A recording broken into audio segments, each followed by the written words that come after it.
من عباده العلماء. وقال النبي صلى الله تعالى عليه وسلم: من لم يرحم صغيرنا ولم يوقر كبيرنا فليس منا، أو كما قال عليه الصلاة والسلام. সর্বপ্রথমে আমি প্রশংসা জ্ঞাপন করি আমাদের মহান রব্বুল আলামিনের শাহী দরবারে, যে মহান রব আজ আমাদেরকে বিশেষ একটি স্মৃতি সভা অর্থাৎ হযরত মাওলানা শহীদুল ইসলাম সাহেবের স্মৃতি সভায় আসার বসার তৌফিক দান করেছেন, সেই জন্য আমরা সকলে বলি আলহামদুলিল্লাহ।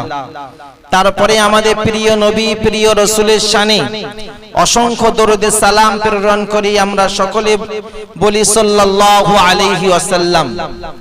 আমাদের মাঝে উপস্থিত আছেন অল ইন্ডিয়া সুন্নাতুল ওয়াল জামাআতের আমাদের মহামান্য মুফতি মুহাদ্দিস মুবাহিস হযরতুল আল্লাম আব্দুল কাইয়্যুম সাহেব দামাত বারাকাতুহুমুল আলিয়া, এবং সাথে সাথে মাগরিবি বাঙ্গাল আঞ্জুমানে ওয়াইজিনের এক ঝাঁক তরুণ তুর্কি সমস্ত আলেমে দ্বীন, এবং সামনে উপস্থিত আমার সম্মানিত আমার ভাইয়েরা এবং বাবাজিরা, পদ্মার অন্তরালে আমার স্নেহাময়ী মা ও বোনেরা, সকলকে আমি আন্তরিক শুভেচ্ছা জানাই, আন্তরিক ভালোবাসা জ্ঞাপন করছি। যেহেতু সময় সংক্ষিপ্ত, আমি আপনাদের সম্মুখে একেবারে তাত্ত্বিকমূলক দুই একটি কথা রাখার ইচ্ছা পোষণ করছি। মহান রব্বুল আলামিন কোরআন পাকে জানিয়েছেন, ইন্নামা ইয়াখশাল্লাহা মিন ইবাদিহিল উলামা, নিশ্চয়ই আল্লাহ তাআলাকে ভয় করে চলেন, আল্লাহ তাআলাকে ভয় করেন উলামা সম্প্রদায়। এই পৃথিবীতে যারা আলেম, যারা উলামা, যারা জ্ঞানী গুণী, তারাই একমাত্র আল্লাহকে বেশি ভয় করে চলেন। এটা আল্লাহ পাক কোরআনে জানিয়েছেন। আমরা জানি আমাদের বন্ধু, আমাদের ভাই হযরত মাওলানা শহীদুল ইসলাম সাহেব তিনি আমাদের থেকে চলে গিয়েছেন, কিন্তু বিশ্বাস করুন আমরা তাকে ভুলতে পারিনি। অল ইন্ডিয়া সুন্নাতুল ওয়াল জামাআতের জন্য তার যে মেহনত, তার যে রেখে যাওয়া যে স্মৃতি, আমরা এখনো স্মৃতিতে আমাদের হৃদয়ে আমরা প্রতিপালন করছি, যার কারণে সকলের প্রচেষ্টায় আজকে আমরা এই সুন্দর একটি মজলিসটাকে আমরা উপহার হিসেবে আমরা পেয়েছি। কিন্তু আমি আপনাদের কাছে বলতে চাই, যে মানুষটার জন্য আজ আমরা এখানে উপস্থিত হয়েছি, তিনি একজন আলেমে দ্বীন, তিনি আল্লাহকে বেশি ভয় করতেন। আল্লাহকে ভয় করতেন বলেই আজ কিন্তু আমরা তার স্মরণে এখানে আসতে পেরেছি। রাসূল আরবি সাল্লাল্লাহু আলাইহি ওয়াসাল্লাম বলেছেন, মাল্লাম ইয়ারহাম সগীরানা ওয়া লাম ইউক্কির কাবীরানা ফালাইসা মিন্না, যে ব্যক্তি বড়দের সম্মান করে না, ছোটদের স্নেহ করে না, সে ব্যক্তি আমার উম্মত হতে পারে না। বন্ধু, আমি আপনাদের কাছে যে কথাটি বলতে চাইছি, রাসূল আরবি জানিয়েছেন, যে ব্যক্তি বড়দের সম্মান করতে পারে না, ছোটদের স্নেহ করতে পারে না, সে ব্যক্তি আমার উম্মত হতে পারে না। আমি আপনাদের বোঝাতে চাইছি, নামাজ না পড়লেই যেমন উম্মত হওয়া যায় না, রোজা না রাখলে যেমন উম্মত হওয়া যায় না, আল্লাহ পাকের হুকুম পরিপূর্ণভাবে আদায় না করলে যেমন রাসূলের পরিপূর্ণ উম্মত হওয়া যায় না, অনুরূপ ভাবে যদি কোনো আল্লাহর নবীর উম্মত, যারা উম্মত হিসেবে আমরা দাবি করছি, আমরা যদি বড়দের সম্মান না করতে পারি, ছোটদের স্নেহ না করতে পারি, আমাদের নামটা কিন্তু নবীজির ওই উম্মতের খাতা থেকে ওটা কাটা পড়ে যাবে। এই কথাটি বলার উদ্দেশ্য আমার কি, আসলে আমি বলতে চাইছি, অল ইন্ডিয়া সুন্নাতুল ওয়াল জামাআতের একনিষ্ঠ বলিষ্ঠ হাতিয়ার হযরতুল আল্লাহ মুফতি আব্দুল কাইয়্যুম সাহেব হুজুর দামাত বারাকাতুহুমুল আলিয়া, তিনি বাংলা ব্যাপী নয়, তিনি ভারতবর্ষ ব্যাপী দ্বীন ইসলামকে প্রচার প্রসারের জন্য অক্লান্ত পরিশ্রম করে নিজের দেহের দিকে না তাকিয়ে তিনি মানুষের দ্বারে দ্বারে দ্বীন প্রচারের জন্য তিনি ঝাঁপিয়ে পড়েছেন, ঠিক না বেটি? সেই মহামান্য মুফতি আব্দুল কাইয়্যুম সাহেব হুজুর, যিনি হাজারো আলেমের উস্তাদ, জামিয়া রহমানিয়ার মতো প্রতিষ্ঠানের যিনি খাদেম, এবং সেই সাথে সাথে বাংলা ব্যাপী আপনারা জানেন কেরালা মডেল, শয়ে কেরালা মডেল রয়েছে। আপনারা জানেন বাংলায় অগণিত আলেমে দ্বীন আছেন, প্রত্যেকটা আলেমে দ্বীনের উস্তাদ যিনি, সেই ব্যক্তি সম্পর্কে যখন কোনো একজন তথাকথিত বক্তা যদি কটূক্তি করেন, আমার আপনার খারাপ লাগবে না? লাগবে না ভাই? কথা বলেন না কেন? আল্লাহ রাসূল বলেছেন মাল্লাম ইয়ারহাম সগীরানা ওয়া লাম ইউক্কির কাবীরানা ফালাইসা মিন্না। যে ব্যক্তি বড়দের সম্মান করতে জানে না, যে ব্যক্তি ছোটদের স্নেহ করতে জানে না, সে কখনো আমার উম্মত হতে পারে না। আমি আপনাদের বলে রাখি বন্ধু, আল্লাহ পাকে যত নবী রাসূল এসেছেন প্রত্যেকটা মায়ের গর্ভ থেকে এসেছেন, ঠিক না বেটি? তাই আমি বলতে পারি প্রত্যেকটা মায়ের গর্ভ হচ্ছে একটা খনি, একটা খনি। এই খনি থেকে বহু আলেমে দ্বীন এসেছেন, আল্লাহর ওলিরা এসেছেন, সাথে সাথে সমস্ত আম্বিয়া আলাইহিস সালামরা এসেছেন। কিন্তু আমি আপনাদেরকে আরো বলতে চাই যে এই সমস্ত আবার বহু মায়ের গর্ভ থেকে পৃথিবী বিখ্যাত টেন্ডারবাজ, পৃথিবী বিখ্যাত ধর্ষক, পৃথিবী বিখ্যাত বদমাইশ, পৃথিবী বিখ্যাত চোর জোচ্চোরের পৃথিবীতে তাদের জন্ম হয়েছে না হয়নি ভাই? কথা বলেন না কেন? তাই আমি আপনাদেরকে বলতে চাই, আসলে বন্ধু সন্তানকে কি দোষ দেব? যদি বাপ মার প্রতিপালন যদি সন্তানের জন্য সঠিক না করতে পারি, সন্তান খারাপ হবে না? হবে না?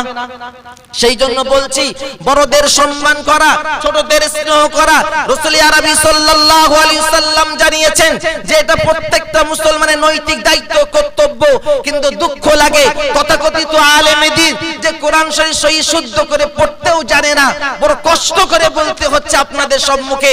আমি আপনাদের জানিয়ে রাখি, আপনি যে মানুষটার বিরুদ্ধে কথা বলছেন, যে মানুষটার বিরুদ্ধে কটূক্তি করছেন, যে মানুষটার বিরুদ্ধে আপনি অকথ্য গালিগালাজ করছেন, আল্লাহ না করুন এই একটা আলেমে দ্বীনের বিরুদ্ধে কথা বলার কারণে আপনার নামটা নবীজির খাতার উম্মতি খাতা থেকে নামটা কাটা পড়েনি তো বন্ধু? কি বলেন ভাই? সেই জন্য আমি আপনাদের করজোরে নিবেদন করব, অল ইন্ডিয়া সুন্নাতুল ওয়াল জামাত যেভাবে বাংলা ব্যাপী দ্বীন ইসলাম প্রচার প্রসারের জন্য শয়ে শয়ে মাদ্রাসা স্থাপন করেছেন, কেরালা মডেলের মাধ্যমে শিশু শিক্ষা প্রতিষ্ঠান তারা উপহার দিচ্ছেন, যেভাবে মাগরিবে বাংলা আঞ্জুমানে ওয়াইজিন দ্বীন ইসলাম প্রচার প্রসারের জন্য মানুষের দ্বারে দ্বারে তারা ছুটে বেড়াচ্ছেন, শুধুমাত্র মানুষের কাছে ইসলামটাকে সঠিকভাবে পৌঁছে দেওয়ার জন্য। বসে হুজুর আজকে আমাদের মাঝে নেই, বসের হুজুরের কিতাব আমাদের মাঝে রয়েছে, কিন্তু বাংলা জনসাধারণ মানুষ, আমরা তো খেটে খাওয়া মানুষ, আমরা তো খুব একটা কিতাব পড়তে জানি না। সেই জন্যই মাগরিবে বাংলা আঞ্জুমানে ওয়াইজিন আমাদের হুজুরের নেতৃত্বে যেভাবে বাংলা ব্যাপী দ্বীন প্রচার প্রসার চলছে, এর মাধ্যমে মানুষেরা দ্বীন শিক্ষা করতে পাচ্ছেন। রাসূল আরবি জানিয়েছেন খায়রুকুম মান তাআল্লামাল কুরআনা ওয়া আল্লামা, তোমাদের মধ্যে এই ব্যক্তি শ্রেষ্ঠ, তোমাদের মধ্যে ওই ব্যক্তি উত্তম যে নিজে কোরআন শিক্ষা অর্জন করেছে, অপরকে কোরআন শিক্ষা দান করতে পেরেছে। তাই বন্ধু বলতে চাই, আপনারা নিজেরা কোরআন শিক্ষা অর্জন করুন, সাথে সাথে যদি আপনারা কোরআন শিক্ষা দিতে পারেন, আমার রাসূলুল্লাহ বলেছেন ওই পৃথিবীর জমিনে একমাত্র তারাই শ্রেষ্ঠ। আমি আপনাদের প্রশ্ন করতে চাই, মাগরিবে বাংলা আঞ্জুমানে ওয়াইজিন মহামান্য মুফতি আব্দুল কাইয়ুম সেই হুজুরের নেতৃত্বে যেভাবে তারা দ্বীন ইসলাম প্রচার প্রসার করছেন, রাসূলের কথা অনুযায়ী তা ভালো না খারাপ? কথা বলেন না কেন বন্ধু? যদি তারা ভালো হন, আমি আপনাদের কাছে বলতে চাই, আল্লাহ পাক কোরআনে জানিয়েছেন সূরাতুন নিসা, ইয়া আইয়ুহাল্লাযীনা আমানু আতিউল্লাহ আতিউর রাসূল উলিল আমরি মিনকুম, হে ঈমানদারেরা তোমরা আল্লাহর আনুগত্য করো, রাসূলের আনুগত্য করো। তারপরে তোমরা তোমাদের মধ্যে যারা কর্তৃত্বশীল ব্যক্তি, আলেমে দ্বীন, ন্যায় বিচারক, তাদের তোমরা আনুগত্য করো। এটা আল্লাহ পাকের ওয়াদা। আমরা দেখেছি মহামান্য মুফতি আব্দুল কাইয়ুম সাহেব হুজুরের তার আচার আচরণ, ব্যবহার, তার চরিত্র, তার সমস্ত কালচার সম্পর্কে জেনে আমরা এতটুকু আমরা জানতে পেরেছি, মানুষটা দিনের স্বার্থে, ইসলামের স্বার্থে আত্মনিবেদিত প্রাণ, তার মেহনতটাকে আল্লাহ তো কবুল করেছেন। হাজারো মানুষের বিরোধিতার থাকা সত্ত্বেও আল্লাহ তাকে দুর্বার গতিতে আগিয়ে দিচ্ছেন না, দিচ্ছেন না। সেই জন্য আমাদের বিরোধী পক্ষ দিয়ে একটু কি হচ্ছে ভাই, গাজালা করছে না, করছে না, করছে না ভাই? গাজালা করলে হবে? এখন তো সবে তো খেলা শুরু হলো, এখন তো বাকি আছে অনেক কিছু। সবে তো খেলা শুরু, বাকি আছে অনেক কিছু। দেখতে থাকুন, আল্লাহ যদি আমাদের নসিবে রাখেন ইনশাআল্লাহ বাস্তবে আমরা দেখে যেতে পারবো। যাই হোক, আমি আমার সংক্ষিপ্ত আলোচনা এখানে ইতি করছি। আমার বন্ধু ভাইয়েরা আছেন, তাদের আমি সময়টাকে আমি বেইনসাফি করে তাদের সময়টা নিতে পারি না। যতটুকু বলেছি বন্ধু, যদি আপনারা মননশীল মন নিয়ে যদি শোনেন, আমি আপনাদের একটা কথা বলতে চাইছি, আমাদের শহীদুল ইসলাম ভাই আমাদের দুনিয়া থেকে চলে গেছেন। তিনি আলেমে দ্বীন ছিলেন, তিনি আল্লাহকে ভয় ভয় করতেন। আর আল্লাহ কোরআনে বলেছেন ইন্নামা ইয়াখশাল্লাহা মিন ইবাদিহিল উলামা, নিশ্চয়ই আলেম ওলামারা আল্লাহকে ভয় করেন। সেই রকম একজন ব্যক্তির স্মৃতিচারণায় আমরা উপস্থিত হয়েছি। ইনশাআল্লাহ আমরা বলতে পারি সেই সন্ধ্যা থেকে নিয়ে আমাদের মুফতি সাহেব হুজুর তিনি বসে আছেন। তার নিজস্ব আজকে দাওয়াত ছিল, নিজস্ব দাওয়াতটাকে ক্যান্সেল করে তিনি শুধুমাত্র একজন আলেমের দ্বীনের সম্মান জানানোর জন্য তিনি আজকে তিনি বসে আছেন। এটা ভালোবাসা, এটা ভালোবাসাটা কিনতে পাওয়া যায় না। তাই আমি আপনাদের কাছে বলবো যে সমস্ত ব্যক্তিরা এখনো পর্যন্ত অল ইন্ডিয়া সুন্নাতুল জামাত কমিটির সদস্য হতে পারেননি, দ্রুত সদস্য হয়ে যান।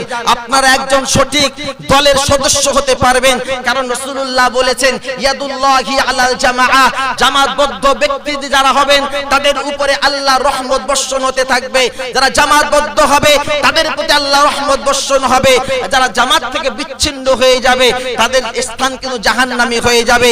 কোরআন পাকে আল্লাহ বলেছেন ওয়াতাসিমু বিহাবলিল্লাহি জামিআ ওয়া লা তাফাররাকু, তোমরা আল্লাহর দ্বীনটাকে ঐক্যবদ্ধভাবে আঁকড়ে ধরো, তোমরা আল্লাহর দ্বীনটাকে আল্লাহর রজ্জুটাকে ঐক্যবদ্ধভাবে আঁকড়ে ধরো। ওয়া লা তাফাররাকু, নিজেদের মধ্যে দলাদলি করো না। সুতরাং বন্ধু, আমরা একটা ছত্রছায়া একটা ছাতার নিচে এসে আমরা আল্লাহর গুণগান কীর্তনে আমরা রাজি আছি না নেই? সুতরাং অল ইন্ডিয়া সুন্নাতুল জামাত যেভাবে মেহনত করছেন আপনাদের সকলকে মোস্ট ওয়েলকাম জানাচ্ছি।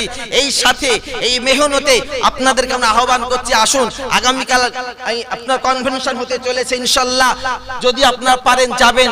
সেখানে আমাদের অনেক কিছু আলোচনা হবে, সংক্ষিপ্ত আলোচনা এখানে আমি শেষ করছি, সময় দীর্ঘায়িত করব না। সকলে খাস করে দোয়া করবেন, ভাষাগত ত্রুটি ক্ষমার নজরে দেখবেন। আসসালামু আলাইকুম ওয়া রাহমাতুল্লাহি ওয়া বারাকাতুহু। ভাই আমাদের